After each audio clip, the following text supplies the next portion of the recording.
Yes, good afternoon, everyone. I'm Bobby Edmonds.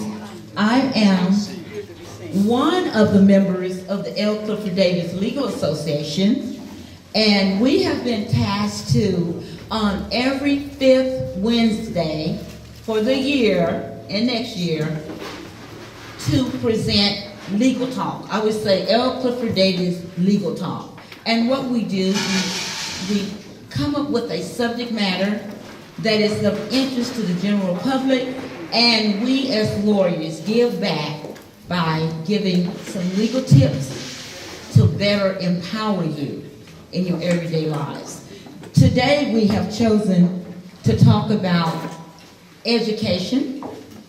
In regards to that, we are going to discuss bullying and the ramifications of bullying, both the civil ramifications and how your child is also subjected to the penal code, criminal allegations that derives out of a suspension or expulsion. And one of the things that is big across the country is bullying. It impacts children, it impacts families, it makes them emotionally unbalanced. It could lead to suicide, we've seen that. And so the local school districts have policies that they have implemented. That number one, parents and the students should read your local rules, your local school board rules, and you should read that nice little booklet called the Student Code of Conduct that has everything in it from the manner in which the students should behave, parents' responsibilities to the administrator in the schools, the children's responsibility as a student and to others. And it also includes a whole lot of the criminal laws in the state of Texas, from assault to indecency with a child to stalking. It covers dating violence, and a lot of parents don't understand the impact of the Student Code of Conduct book until their child gets an infraction or is suspended or expelled from school. So today we're going to cover some of the things on bullying, whether it's cyberbullying, whether it's kids making fun, because quite often students, they like to make fun, and nowadays making fun is a form of bullying. Ostracizing students is a form of bullying. Name calling is a form of bullying. And when they use their cell phones and when they use the internet, you get into a whole new system of bullying. And all of that you can definitely be punished in school. So parents, you are the guardians, the navigators, the leaders for your children. And at first we want to impress upon them is to get a good education and make it a safe environment as you're getting that education. And it takes all of us to do that. And so I'm going to introduce you to our panel. They are all lawyers, and then we have an esteemed retired senior judge, and our organization is named after him, the Honorable Retired Senior Texas State District Judge L. Clifford Davis. He is sitting in the middle of us, and he's the most senior person on this panel. And then to his right is our secretary of the L. Clifford Davis Legal Association, is Ms. Faye Watson. She's been with us a long time. She works with the PTA. She does a lot of community involvement activities, and she definitely works for the children and parents. And then we have a former, he's young, he's a former assistant DA. And Everett Roberts was our past president last year. So Everett will bring forth some things from the criminal perspective on how your child will get in trouble or get suspended, and you may have to follow the path through the school disciplinary process, and then you also have to encounter that dreary juvenile court that deals with the criminal aspects of the children's actions. So, Everett, I think I will start out with Everett. Everett, since you've worked with the DA's office and your practice now involves criminal work, what are some of the offenses, criminal offenses, that can derive out of bullying? Just a child bullying at school. What parents may face? Sure. Thank you, Bobby, for the introduction and great question. Thank you all. I'm proud to be before you this wonderful lunch. We got a cool day outside and a good lunch in the back, so let's enjoy it and eat up. But offenses that could arise, I mean, obviously harassment. There's offenses of stalking. I mean, some of these are misdemeanor offenses and some of them are felony offenses. And it's hard to envision sometimes our children, when you think about a child or somebody in middle school or high school being charged with a felony offense of stalking. But that offense is a third-degree felony, and that offense is punishable by 2 to 10 years in penitentiary. So to make light of it and say that it's not serious, it's very serious. And we need to know what our children are doing. We need to know the conduct that they're exhibiting and how they're behaving. Because ultimately they could be responsible in both a criminal context and in some type of civil context as it relates to the juvenile proceeding or hearings like that. We don't realize, we take it for granted a lot of times. I mean, a lot of us have went through, whether it's school or have been fortunate enough or blessed enough to not have to be involved with the police at different times or not personally, and some of us have, whether that's, grade school or even college, but we all should be aware that student code of conduct that Bobby mentioned, there's specific ramifications that both the child and the school have to give and to make people aware of if conduct occurs. Because if all of a sudden a child that's in your child's class is charged with a felony offense, let's say indecency with the child. Let's say that child was caught in the restroom with another child and he's now charged with that offense. The school has to take precautionary measures for the children that weren't directly involved with that offense to make sure that they are protected. And it's up to those counselors and those administrators that take on that responsibility to make sure that they're in a position to be able to guide and make sense of that. I don't know if that answers some of it. That answers some of it, but you heard indecency with a child. So you would say, how can another child be charged with that? They can't be charged with that unlawful touching for gratification. Guess what? If you are charged with that type of offense, you're not just facing a suspension from school. That is one of the offenses whereby your child is facing expulsion, meaning for an entire year to be put out of the school district. And guess what? Many parents think that if their child is expelled from school, they can go to another school district. Well, you can't do it in Texas, because guess what? If your child is expelled from school or even suspended, and you withdraw them from this school district and think you are going to put them in Houston school district or even in Dallas, they will not accept that child unless that child goes and continue to serve their expulsion or their suspension over there. But if they are expelled, they cannot enroll in a regular school. If they are expelled, they have what you call the juvenile justice program. And that is handled through the juvenile court.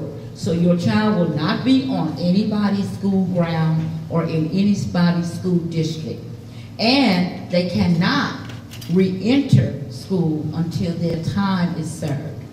So it's very, very important that we prevent our children from getting suspended first. And we teach them that certain offenses are not only misdemeanors, but could be felonies.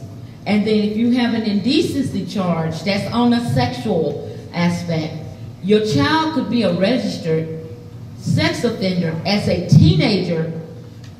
That means you need to have a lawyer that will fight that type of registration. So it can get very expensive. And in the juvenile court, the court will appoint an attorney to represent the child if the parents can't afford it. But you don't even want your child to go there. And that's why we are talking about bullying, because with bullying you get the stalking. And when we say stalking, it's actually retaliating against that person who allege that you bullied them.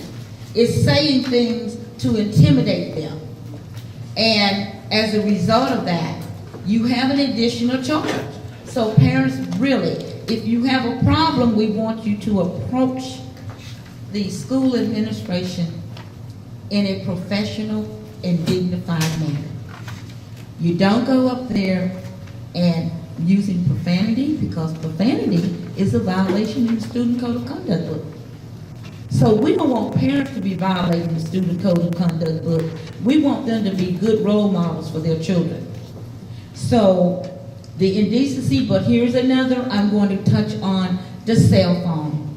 And I know Albert would always also can participate in that particular discussion. You buy cell phones for your children, then they're exposed to the internet. Parents need to have protective measures on those cell phones. You can buy apps where you can trace their calls. You can put certain restrictions on their phones. Just because you bought that phone, we don't need you to let your child have a wide range of use of that phone with no guidance. Because, again, under the Student Code of Conduct book, cell phones get children in trouble most often and get them suspended for, again, having pornography in their possession. So you must teach your children not to even take photographs of any of their body parts.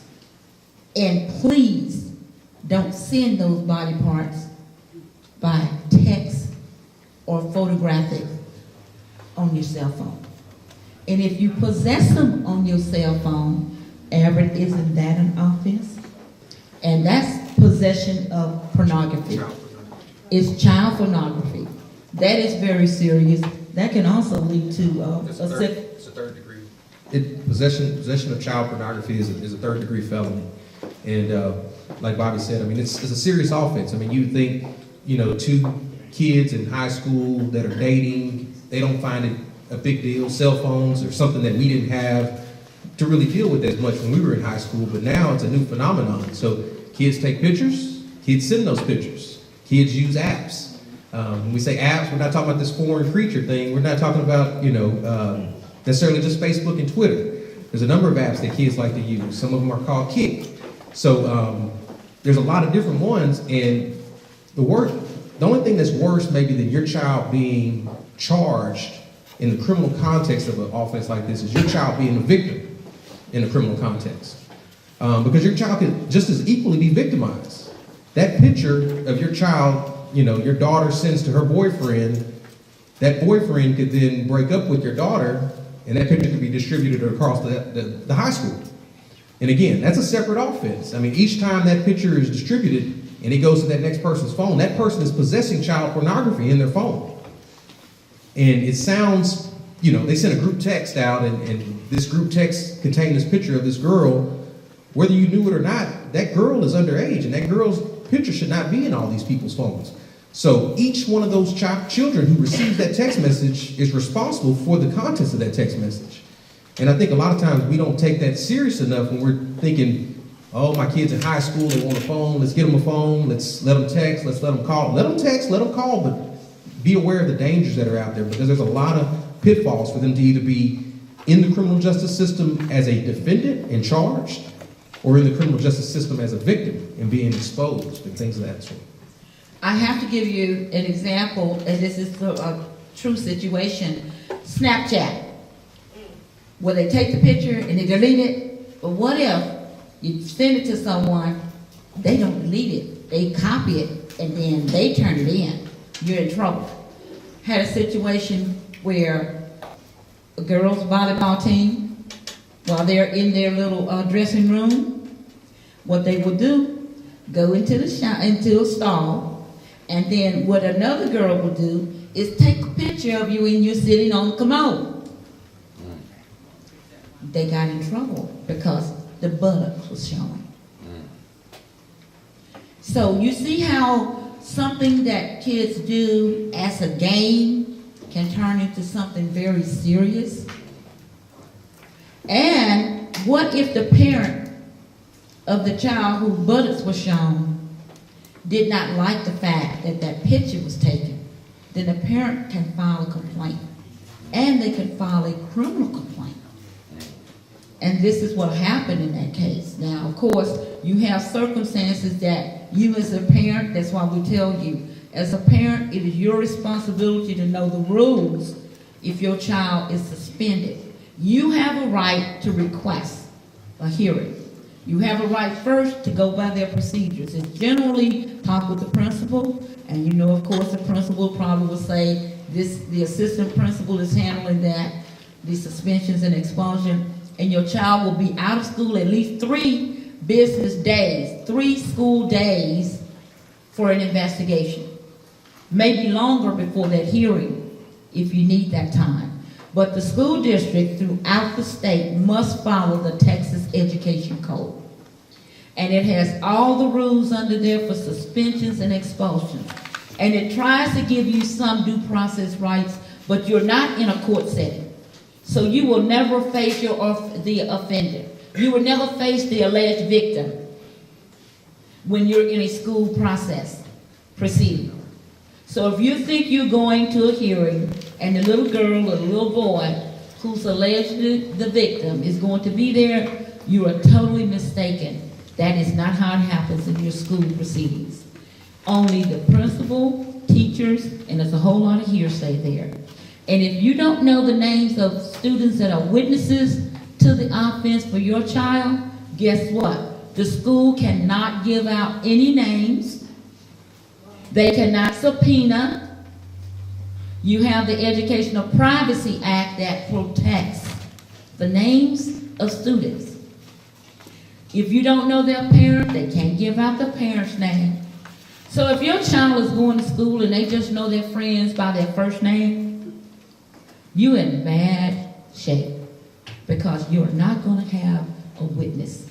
And the school can't help you no matter what you do in that situation because they could be violating privacy rights and they are not going to do that for you. So I'm going to ask a question. I'm going to ask this question. If the principal or the teacher, the little boy that was texting in the classroom, they take the phone and then they ask the student what's the password. You tell your child to respectfully say, I cannot give it to you until my parent is contacted and have your parent to come. You do not have to give the password to the cell phone. Let your parent be the person to give permission to the school on passwords. If you tell your child to do it in a respectful manner, they won't be in trouble. It's just that the school can't do it until the adult gets there. And if the parent don't give permission, they can't get in that phone unless they get a search warrant. And they would have to have a reason for it. So a lot of students, the parents, the teachers say, what is the cell phone number or your password? And out of intimidation, they give it. And whatever they find in that phone, pictures, text messages that may be a crime, guess what? They can use it. So parents, always teach your children to be respectful. Even if they're refusing to do something, just say, call my parent, call my aunt, whoever is the guardian. And when we speak of parents, we're talking about anyone who has the custody of that child. It could be a big sister who has the custody. One of the things we also looked at, I looked at the other school districts around because every parent should know their trustee of their area. Your school board trustee. They are elected officials. If you have a problem at the school, it doesn't have to be that your child is being suspended. You need to develop a relationship with your school board trustee. So what I did, I looked at Fort Worth. Fort Worth has 9 trustees. We have 2 blacks, T.A. Sims and Christine Moss. In Keller ISD, they have 7 trustees. They don't have any African Americans. But if we go to Crowley, Crowley has an African American superintendent, And Crowley has 4 blacks on their board of trustees. And then I looked at Arlington. Arlington has 7 trustees, and they have 1 black. So you need to know who is running your school district, because you as a citizen can also give impact on how things should run. Also, you can give impact on what the budget should be like. But if you don't know that you have the power to ask. So, Faye, I'm going to ask you a question, since you are always involved with the PTA and student rights, although you don't do suspensions and expulsions, but you play a very good part in helping to educate parents. And one of the things, even though it's not on bullying, it's a thing that helps empower young people.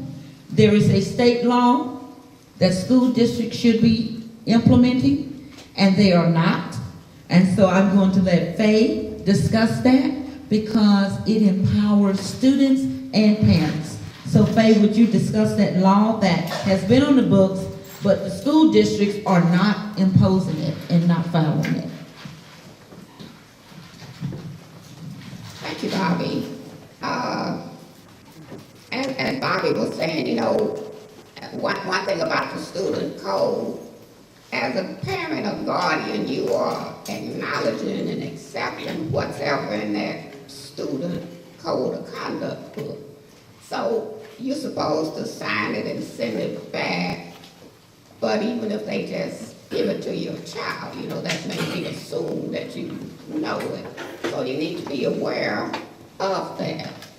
With this law, it's to have students become more civic-minded and more civilly involved, but what the schools are supposed to pass out registration forms at least twice a year to students in high school, whether they're public schools or private schools. They don't have to collect them and take them back, but at least, you know, you've given students the opportunity to know what's going on and to perhaps be active. I think Commissioner Brooks read this, how the law wasn't being handled, so he's stepping in and helping get it pushed more in the schools. But our high school students can register to vote when they're 17 years, 10 months. So we need to get our high school students more actively involved so they know what's going on and get them registered to vote and get them out to vote. But you can ask your school, you know, when are you going to pass out the registration forms? Has it been done yet? And the state is kind of dragging their feet because they're supposed to send the forms to the schools, but there's a drop-off, so it's not being done.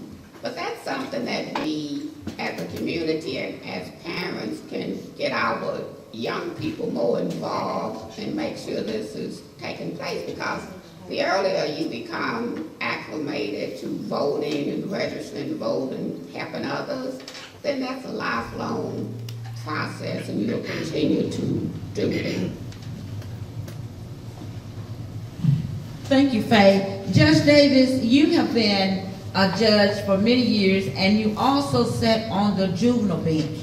And when you sat on the juvenile bench, what were some of the main things that you would see that you can now share with the general public on how parents and students reacted or appeared in court before you? And what tips can you give them if they have to go to court with their child?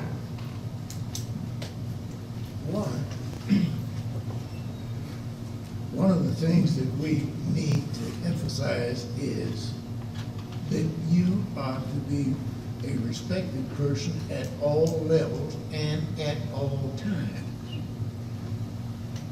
That is, you train your children from as early as you can influence them to be respectful to every other individual. And that goes to appearances even in court. Be respectful of everybody, every time. And that's not only for the children, but for the parents who come with the children to juvenile court. You need to understand that some of this behavior that we are talking about and bullying can land you in juvenile court. And it depends on your age what can happen to you. When you get a certain age, even though the matter starts at juvenile court, if you're a certain age, it can be referred to an adult court, and you can be taken out of your home under certain circumstances and put in care. So that you need to be mindful of that. Let me just say one thing that is a principle that we can advocate for all children as a rule for your behavior. Don't do anything that you wouldn't want mom and daddy to know. If you remember that, if I wouldn't want mom and daddy to know I'm doing this, don't do it. That's a good little rule to live by. Whatever it is, it doesn't matter whether it's at home, at school, on the way to school, or on the playground. Just remember, your behavior can get you in problems. And depending on your age, whether or not you go to juvenile or not, whether it's handled at school or not. But don't do anything that you wouldn't want your mama and daddy to know about. You know, in most school cases and suspensions and expulsions, a lot of the parents don't have that extra money to hire a lawyer. In school cases, you can't get a court-appointed lawyer either. So if you don't have a lawyer, you can't afford a lawyer, then it's just you and your child with the school district. And if you hire a lawyer, then the school district brings their lawyers who are paid by taxpayers. So, that brings me to the point, I encourage every parent to attend at least 2 school board meetings in your school district per year. If you attend at least 2, and if you get there early enough, you may also have an opportunity to address the school board with some concerns. And they give you a minimum of 3 minutes, but you have to sign up before the school board meeting starts. If parents would become more involved in the school board meetings, and then they could address selection of textbooks. Parents could ask to be on the textbook review board. If you don't attend and you don't keep up with the agendas of the school board, then you are missing out on a lot of things that could help your child to be the best and bring the best instructions to your school and to your area. You have to speak up. You do have a voice, and the voice comes through the parent. But a voice that you want to share with your child is to be respectful of their school administrators, respectful of one another's property in school, so don't shoplift, don't steal. Keep their hands to themselves. They won't be charged with harassment. They won't be fighting. They won't be charged with a lot of things if they keep their hands to themselves and they respect the other person's property. If they dress appropriately, the Student Code of Conduct book has your code of dress. And you say, why should they have a code of dress? Should you know how to send your child to school? Well, you can't send them to school with anything. If they're uniformed, you want to follow that. If there are certain things like they can't wear these fishnet shirts to school, there's a reason. If the girls have to wear an undershirt under their uniform top, there's a reason. The school don't want your girls to be exposing their parts to disrupt the classroom. No sagging pants. Why should we have to say no sagging pants? Because some parents think that saggy pants are nice and cute. They're not in the school district. There's a code of conduct, a professional look. The school is to help you become the best citizen and to develop you for the best education and to develop you to be the best representative of your school district and of your school and of your family and of your community. So it just goes, it's a domino effect. So bullying is out the picture. You can tell your kids not to bully. And if they are bullied, there is a process. You must go on the website or look in the student code of conduct book. It tells you how you as a parent can file a complaint if your child is being bullied. You can also file a criminal case if they're being stalked or if they're being cyberbullied and you have some evidence on it. You always want to collect your witnesses and your evidence. So parents, you are the navigators. You can help stop the bullying in these schools. And if your child is bullying and they have some other people with them that are bullying, all of them will get in trouble for bullying. And then all of the parents will have to at least show up in school, and if you don't show up, your child is going to be suspended. And we must tell you, if they are suspended, it's school days, not including weekends. So for example, if your child is suspended for 20 school days, you get the calendar and start counting just school days, work days, and excluding your weekends. So that's how the suspensions are held in Texas. And by law, they can be suspended 3 days while they investigate, and that's the law. So, Everett. Yeah, I was going to mention something, Bobby. You kind of brought it up, and so did Ms. Faye as well. It's the responsibility that we have as community members, parents, grandparents, aunts, and uncles is huge. Because ultimately, we trust that the schools are educating our children, and you want to drop them off, and actually, when you want to pick them up, you want them to be in better condition. You want them to have learned a little something and be able to share it with you and just keep growing. You know, you want each year to be a better year, and they just keep budding like a little flower. But it's really tough because when it's brought to your attention that your child is either being bullied or your child is bullying somebody, it is then your responsibility to do something. And you got to do it then. You can't wait. What Ms. Bobby said is right on. I mean, if you wait, you're waiting too long, because by the time the school is letting you know your child, come pick up your kid because they've been suspended, this is not good. Because you're now the parent and you got to make some decisions. What decision? What are you going to tell them? They're suspended. Well, don't suspend them. Too late. Come get them. Now you're trying to pick up the phone and you need somebody to navigate you through this educational, law, because you're up against the school board. School board has, as Bobby said, a hired attorney that's hired to do nothing but represent the school board and their interests. And again, it's a job that the city pays the school board attorney to represent the school board's interests.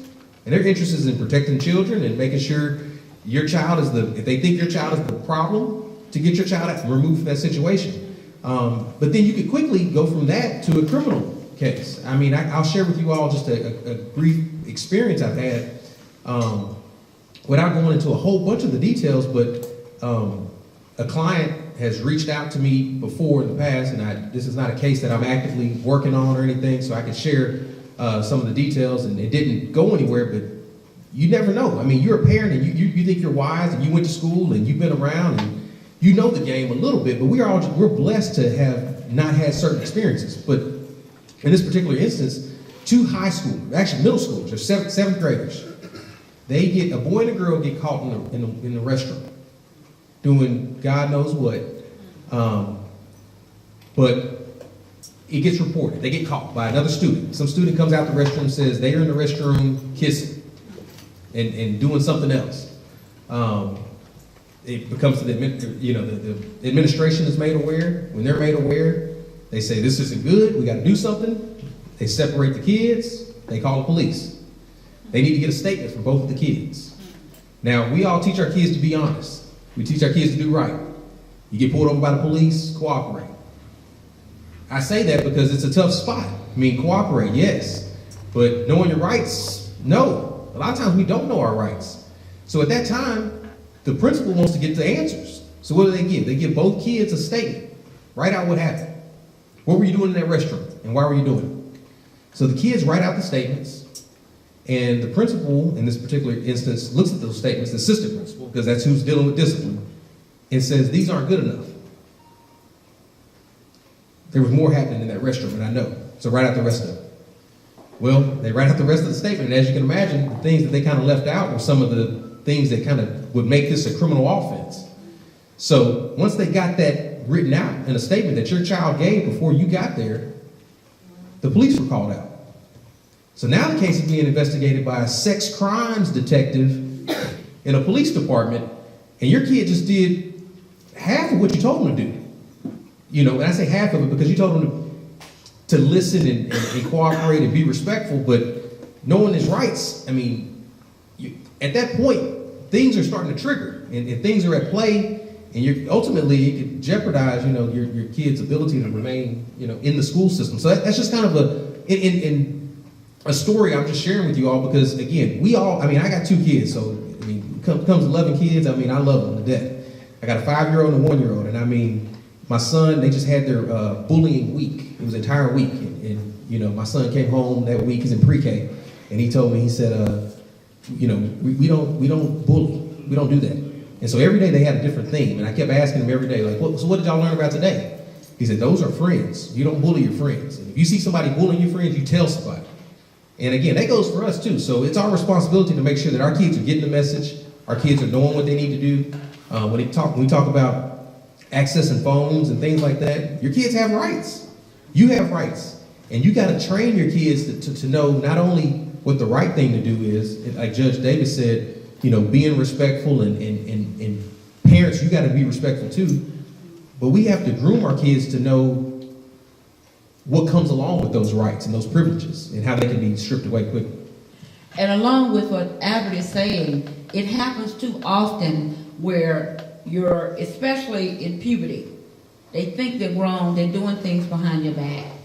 And then after school, they're doing things they should not be doing. Most often, it is the male gender that gets suspended. The female gender becomes the victim when both of them were doing something that they weren't supposed to be doing in the bathroom or in somewhere at the school. So it's a situation that I think school district needs to have more seminar and general sessions on. They may need to implement some programs to say, if you first time and it's, say for instance, the kids thought they was consensual when they can't give consent. In that situation, neither one may need to be suspended, but they need something else. They may need that counseling class or some mandatory class to take, completion of it, short of suspending them and then putting a criminal charge on one of them. Generally, it's going to be your male child.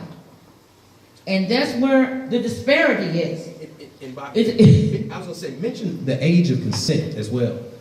Because, I mean, most people don't realize that a child cannot consent to engage in any sexual conduct. Any. A child under the age of 17. So 2 16-year-olds can't knowingly engage in sex. But they think they're grown. They're teenagers. But and I share that because people would, you think back, I mean, you probably think, some people in this room could think back when they were 16 years old, they had sex with some boy or girl, possibly. I mean, hopefully not, but if it happened, it happened. But at the same token, you would say, but it was okay. We all wanted to do that. Well, I'm telling you, the letter of the law says if you're under the age of 17, you cannot consent. You don't have the ability to consent to engage in sexual conduct. So if you can't consent, that means you're being raped. So a 16-year-old is raping another 16-year-old? Well, I don't know. I'm just telling you. This is what the law says. And on the books, there's also the Romeo and Juliet law, because sometimes you'll have, 15-year-olds dating 19-year-olds. Well, the state of the legislature kind of thought about that, so they put a little window of 3 years in there. So you can have a relationship if you're within 3 years of age. Well, how technical is that? Well, what about 3 years and a month? Well, that's too long. But these are all things to think about. But so what do you tell your kids? You know, your 16-year-old daughter or son who wants to have a boyfriend or girlfriend? I don't know what you tell them. You know, we as a community have to answer that question. I can tell you this, the school district is gonna look at it that they have violated the student code of conduct book. And there will be an infraction, and somebody is going to be suspended, and like I said, most often it is the male child that is suspended. And so therefore, we really need to inform our male children to really be careful on their actions and their behaviors, because they cannot give consent. And we need to have this in a school. We need to tell them, you can't consent to engage in sexual relations when you're in school. And even though the two of you engage, most often it's the male that's going to be suspended from school, which is unfair, because now they have the sexual harassment that's nationwide, and they have sexual harassment policies of every school district. So that touching could easily be sexual harassment, because all they have to say is that it was unwanted, I said stop, and now you have a sexual harassment claim against your child. And out of that, a criminal case could happen. Indecency with a minor, and they vote for minors. Sexual assault of a child. And then you have the sexual registration. Now, are there any questions on the subject matter that we've talked about today? Any questions? Yes, sir, Reverend Chris. If your child gets caught doing something at school, they can refuse to give a statement or fill anything out until their parent or legal. And that will be my advice. That's why I say always be respectful. A child can respectfully say, no, sir, Miss Johnson, can you please call my grandmother? Can you please call my mother? Give them the cell phone number, or say, I'll call them, and then I will cooperate. Because in a situation where there's a potential criminal case, I wouldn't want my child giving a statement. I wouldn't want them writing a statement. And the example that Albert gave, they asked for more because it wasn't what they wanted, and then the children wrote some more details. Well, guess what? As a school administrator, you have to report abuse if you think it's abuse. You can't conceal that, because your professional ethics requires that you report. And so I would tell you that the school district needs to do a better job in informing parents and students on the student code of conduct, that entire book, that many people are illiterate and cannot read it and have not gotten a college degree to understand, and does not practice law, and there's a whole lot of laws in that book. We need to make the school district responsible to help bring in people to educate the students and the parents and administrators. But something needs to be done, and particularly with the sexual harassment that are going on in the school and these touching offenses. Yes, ma'am. Okay, now, because that happened, would that parent in that situation have to hire an attorney to get that statement thrown out? Because they need to have an attorney, and the attorney can file certain procedural things. Sometimes it may be a motion to suppress, but that's dealing if it's gone into the criminal area. But again, you know what? That's why I say know your school board trustee. Because you need to make them work for you, because you have elected them. Say this problem is going on in the schools. They haven't gone over the student code of conduct book. Why can't the school district allot some money in their budgets to have at least 2, we'll say, defense attorneys that will advise parents and students, just general advice, not represent them, but give them the general advice, because there are so many parents can't even pay the consultation fee for a lawyer to explain to them their rights. So the school district can allocate a budget for it because you know what? We paid for their lawyers. Yes, yes. And then so often here you have the parent and the student can't afford a lawyer and their rights are really trampled. So we I know have Judge Davis. Davis wants to say something, and I want to ask a question about the lawyers. It's been mentioned that we should attend school board meetings at least twice a year.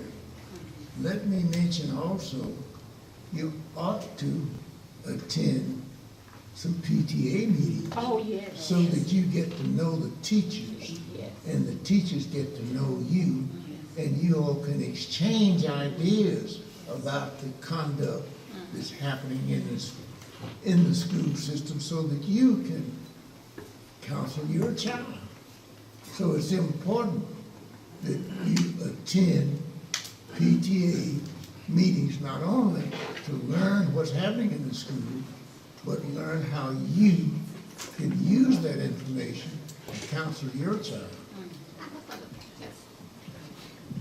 And with the PTAs, you know, the PTA can organize forums and have different meetings and everything.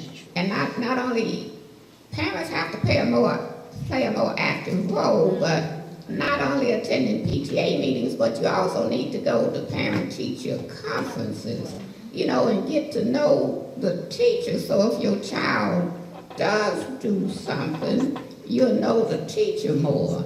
Also with site-based, you know, you can be an individual and serve on these different school site-based committee meetings. So you as a community member would have a more touch, you know, into the schools to help them, you know, with your advice and expertise. So that's something all community members could do, join a site-based and a PTA and some PTOs. But Michael, you Question? mentioned- you mentioned earlier that the parent cannot use the court-appointed attorney. Why is that? Because in schools, it's not a criminal case, they don't have an obligation to appoint you a lawyer, but in juvenile court, they can because you'll be dealing with criminal and your freedom could be impeded. And in civil cases, they won't appoint you an attorney. And this is a parlay to like a civil case. And so something I'll just add on is that, like some of the examples we've given, you've triggered 3 different areas of law. So you've possibly triggered needing 3 different attorneys. And when we're saying this, because the first area where you're not entitled to an attorney, what Bobby's addressing is the school, whether or not your child will be able to remain in the school or not.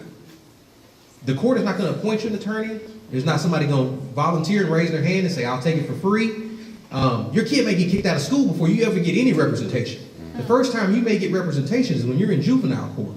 When the court says, now we're trying to take away your liberty and your freedom, you will be appointed an attorney. And your attorney, by that time, you've already been suspended, expelled, or whatever the case may be. And keep in mind, the other area of law that we're triggering family law. Because these things happen at school, and because, like Bobby said earlier, the school is mandated to report certain things by CPS obligations. CPS is now at your house saying, why is your kid kissing another kid, touching another kid, texting? What kind of house do y'all have here? You know, parents, let's look at your phones. Can I look at your phone? Who gave permission to download this? Who pays this bill every month? You know, these are questions that you don't really want the Department of Family, you don't want them in your house asking these questions. But these are all reactionary things that you got to do because you don't have a right to you have a right to an attorney, but it's not a court-appointed attorney going to represent you on that CPS case either, necessarily. Now you can apply and try to get one, but again, you're working backwards by this time. But to answer, Reverend Chris mentioned earlier, and Ms. Sharon did also, about giving that statement and how do you teach your kids not to give that statement? I mean, you just got to talk to your kids. And like Judge Davis said, the relationship you have with those teachers is important. Because you want that teacher to say, Johnny's in trouble. Call Johnny's mama. Because Johnny's mama would not be happy to know that this was going on and she didn't know. they didn't have to. are they legally obligated to? The school district, the administrators have to investigate an incident, and then they will ask all the students to write a statement. But if your child is the one that's being suspended, that's why I said, tell your child to be respectful. They can say, no sir, or no ma'am, I won't give the statement yet, contact my parent. Right. And it's not like they are outright refusing. They're just wanting to call their parent because their parent can give the permission, and the parent can ask a few statements, and then let Johnny give the statement if they want to. Because But they can't get suspended for not giving the statement. correct, because, part of what you want to do is you want to make sure that you're protecting your child's best interest. So you tell your child, don't write a statement until you talk to me. Tell the teacher that after you talk to me, you write, and then you get there and you're like, well, should I let him write a statement based on what my child just told me? I don't know. Are But they entitled to a phone call? why? By law, they're not. The school's supposed to contact the parent if your child gets in trouble. They're supposed to make a good faith effort. You have that phone number on file, they're supposed to call them. And you figure Some of them do. by the end of the day, if your child is not coming home, you're going to find your child. So that means they're in the principal's office and they're being, their liberty's being restricted. I mean, I think that's one of the things that we should have that seminar on. And it should be mandatory that the school district have it. The other thing, since taxpayers pay for the lawyers that represent the school district, we do. Yes. Guess what? Every time a parent hires me, that means they are paying me to represent them, and my dollars are helping the school district to fight me over this child. If you look at it like that, all school districts should have Right. a lawyer or two lawyers at least to give advice to the parents and the students. Because the school district got their lawyers. Right. And they come from some of our taxpayer dollars. Why can't they put that in the budget? You know what? That's why you have to be vocal parents Yes. and request it. Have them to consider it. Maybe Fort Worth could be the model school for that, a model district, or some other district. But it needs to be done, and it needs to be done good, because our children need to stay in school and not out of school. I can tell you some other school districts, like Frisco, and like up in Grapevine, although they have the same student code of conduct book, and they could suspend students for certain things, I can tell you, they have other little programs implemented short of suspension. Because they don't want that on their record. Record, yeah. Yeah. And we need to start thinking like that. That's proactive. And you have a question. Actually, I have more of a comment. I've actually been on both ends of this. When I was in school, I had a situation where there was an accident in the gym, and I said I won't give a statement until my parents arrive. Yes. But it was a matter of me being a black student versus it being a white student. And before my parents were ever contacted, I had been carted off to juvenile. And if it had not been for my cousin being at the same school and my brother, my parents would not have known. And so you can say that and respectfully decline, but by the time the investigation was over, I'd already been expelled from school, gone to an alternative school to find out that the student lied because he didn't want to get in trouble. So I had already been on probation as a teenager and gone through all of this before you get to that. So it is very important that you do get an attorney, because the investigation can take longer, and it then has to go through a process to get it removed from your record, because it was aggravated assault, and I was 12 years old. Wow. And if you have to understand the impact there, Right. and only because I was a black student and he was a white student. But then as a parent, I've seen where my child has been in school and gotten in trouble, and they don't say anything. And you can ask, and they won't say a word. So we have to really know who our administrators are. Yes. Is that not addressed in the student code of conduct? They're supposed to contact parents, but I tell you, it depends on how diligent those administrators are, and they can be selective on who they're going to call in a timely manner. And that needs to be brought forth to the administrators, to your superintendent. I would tell parents, write a letter to the superintendent, I would like to meet you. Right. Write a letter to principals, I want to have a conversation with you. Judge Davis has to be excused, and we understand. Let's give him a round of applause for being here. Thank you, Judge. Again, the voices of the people can make changes. And sir, I appreciate your comment, because your parents still, some of them can't afford it, but yes, when you go to juvenile, they will appoint you a lawyer. Often that's too late for you being suspended from school or expelled. Yes, Reverend Chris? First, I just wanted to tell you, I really appreciate this presentation because a lot of good information has been given out. So I want to applaud you for that. But the second thing, you know, my concern is that I think every high school student should hear what we just heard today. And you said about the law. In other words, what do we need to do to make sure that the school district has some kind of seminar or hires attorneys to be on the parent and child side and get that in motion? You're gonna have to let them know that you are concerned about it. You have to make the request. Let them think about it. You wanna ask them, can you find some money in the budget? Look, they just had a big bond issue, right? Right. So can't they find a little money in the budget for that? Right. And then you can say, why can't we have at least a seminar at the beginning of the school year and then in each semester? Right. Whereby it's a refresher course. Mm-hmm. And we really need this in high school because our high school young ladies and young men are being suspended, they're getting criminal cases, and they think they're grown. And that's how they get in trouble on these sexual cases. Dating violence, we have to teach our young people they don't own another person. Right. And they can't retaliate and start bullying and doing the harassing phone calls and the harassing text messages. That it has to stop. And so we have to be more responsible, and we have to tell them. And we have to give them a reality check.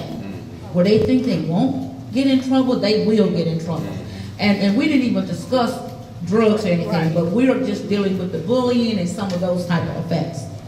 Question? One last thing.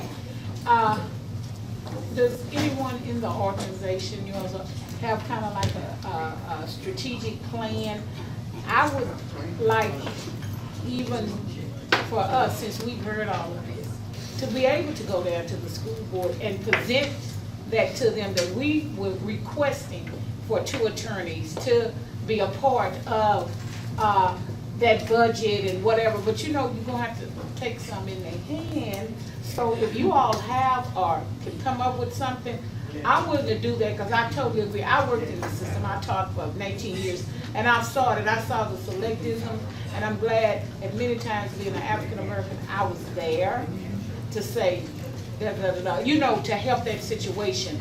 I'm telling you, it's real. Yes, it is. So thank you so much. I applaud you all.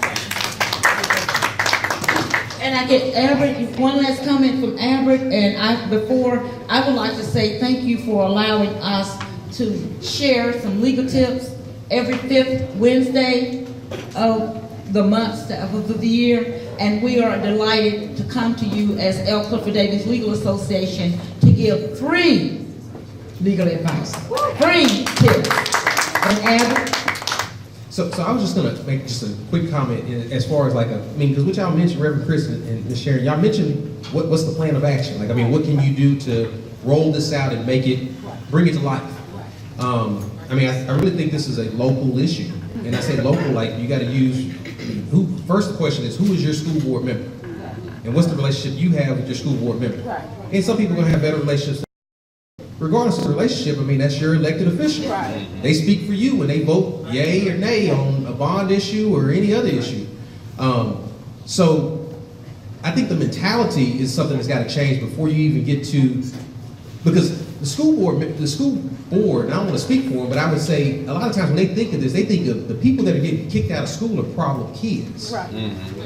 But that's not always the case, because these kids they label as problem kids are a lot of times our kids, Right. quote unquote. And I mean, you know, Brother Everett over here shared a story, and I mean, again, how do attorneys make a living? Attorneys make a living by dotting the I's and crossing the T's. So to expect principals and assistant principals to do everything right, you're not going to get it. Right. I look at, you know, working from the DA's office all the way to now in private practice, police officers don't do everything right. You know, I mean, we're talking on the street, or, you know, seasoned police officers don't do everything right. So if we can't get, nobody's gonna do everything right. So somebody needs to look at the case and see methodically whether everything has been done and how things can be remedied. But I think it's something that we have to organize, literally grassroots, and implement and roll it out through each, you know, there's 9 school board members in Fort Worth. I would say each school board, there needs to be a group of citizens to gather with each school board member and bring this to their attention, make them aware, and say, these are not problem kids, this is my kid. My kid didn't get kicked out per se, but it's my kid in my community that got kicked out. And now that kid is now in my community. What are they gonna do? Be another problem in the adult criminal justice system? Or we just, literally, we're just passing the buck a lot of times. Right. Okay, now, Amber, here's another thing. I would say the people that are in here, you can work with NAACP has a voice, the Ministers Alliances has a voice, all the different organizations, you could come together, you can make that request of the school board members. L. Clifford Davis. L. Clifford Davis Legal Association, yes. I mean, it could be a joint effort. It's more power, unity, stronger voices. Bring it to them. They can't say no. They won't have a legitimate reason to say no. Well, if they do, let them say no and give us the reason so that we'll be able to respond to it. Because it's about saving our children. It's about making the schools safe. It's about having wonderful school instructions. Our public schools should be to the level of every private school. That means with the technology, with the teachers that are concerned about their instructions. We shouldn't even have to have the other specialty schools, because if we give an education that is broad and that is for every child, then you can imagine how powerful the community will be and how much safer it would be, because all of our children will learn that respect, pride, and will be eager to go to school, especially if you have technology that works within the school system and it's not broken most of the time. So again, we want to say thank you, and you've gotten a lot out of this today. Hopefully you are as fired up as I am. We are going to take this ball forward, Ms. Evans, Ms. Allen, Ms. Watson. And MLCC can be the leader that we're supposed to be in this fight. I'm just kind of overwhelmed right here. Thank you guys again for being here. We appreciate you. Just know that January has a 5th Wednesday in it too. So Right. they come to us at least 3 times a year because there's 3 5th Wednesdays in our season. So they will be back, but we will also be watching the programs that they are doing to make sure that we are participating in those as well. And hopefully there will be an expunction clinic again in the spring. In the spring we will. And a will. And a Wills clinic. And a Wills clinic. That's another something that we don't And it's free. pay enough attention to as we mitigate our estates that our parents have, and grandparents and aunts and uncles have left us. I apologize, I wasn't here earlier. My name is Kalita Strickland, and I'm president of MLCC, and I want to thank my team for being here before me. Had a little car trouble, and I want to thank my husband for rescuing me. Wonderful. And want to thank all of you for being here today. We really do appreciate your presence. Sharon mentioned at the top of the hour that we are a membership organization, and it's time to renew for 2018. She's got some membership forms in her hand, and there's some at the back table. I want to thank Jeanette from Commissioner Brooks' office for helping us out today as well. And our videographer, Brother Diggs, for helping us today as well. Wonderful. I want to congratulate a longtime MLCC supporter, Marilyn Jennings, out of the entire United States and wherever else Sam's happens to be, is celebrating 30 years with Sam's this year.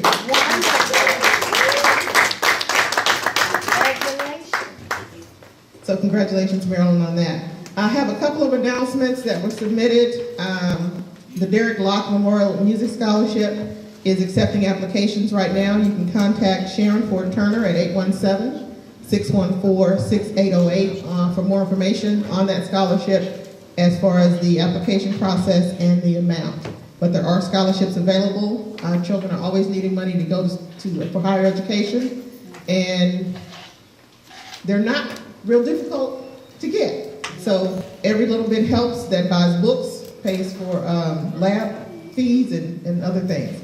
And also Levita, who is one of our media sponsors, they mention us every week in the About Town section, is having a special and doing some memorial in memory of ads. And you can contact Sharon about that as well at 817-614-6808. And with that, this is a great lead in to next week. Glenda Thompson. It's not next week. Next week is health, I'm so sorry. But on the 13th, we'll be addressing some of the educational issues and shortfalls within our school system and how those can be filled and addressed. Next week, we will be talking about our health, and JPS has agreed to come and speak with us on that topic. And we want to thank Commissioner Brooks' office for making that connection, and several health issues or initiatives for Commissioner Brooks, and helping us bring that together. So again, we'll welcome you back, and we'll see you next week. Thank you for being here. And Sharon needs to take some pictures, so don't move.